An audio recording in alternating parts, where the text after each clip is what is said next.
那根据台北家户的统计，因提供服务的弱势家庭内底有8成拢是细厝的，因为空间较下，细厝内欢欢喜喜。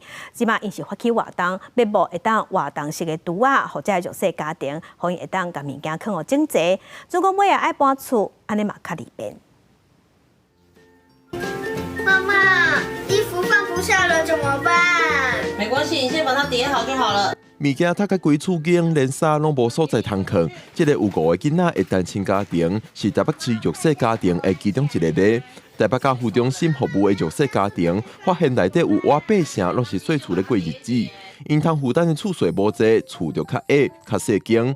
厝头家大部分也无同意因订拄仔，物件安怎整理就真做问题。很凌乱、很杂乱，然后心情也不会很好，然后小孩就会说：“妈妈，我们的衣服找不到啊，哪里都放不下，就会觉得怎么都没有足够良好的环境给小孩子。”哇，都叠好了，看起来我们的空间真的变大好多哟！台北家扶中心看到问题，所以发起募资，要买活动式的拄仔，或者弱势家庭通整理厝内。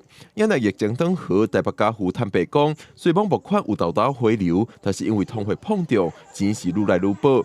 募款使用，弱势家庭的生活开销拢有影响。1份50块的物件，可即马通膨了，伊可能买的物件绝对用超过50块、60块、70块。针对通膨的部分，阮有甲阮所有的家庭，佮甲盘点过去看，因若佮较需要的，阮有认养费，阮就会甲认养甲增加，互因就厝年的压力较无遐尼大。目前9月份学校开学，台北家扶讲开学就有学费、册钱、买物件的压力，因嘛发现有愈来愈侪弱势家庭来寻求帮助，加上真侪弱势家庭拢是做线工仔咧过日子，工课无一定好找，也无稳定，希望社会各界会当出手斗相共。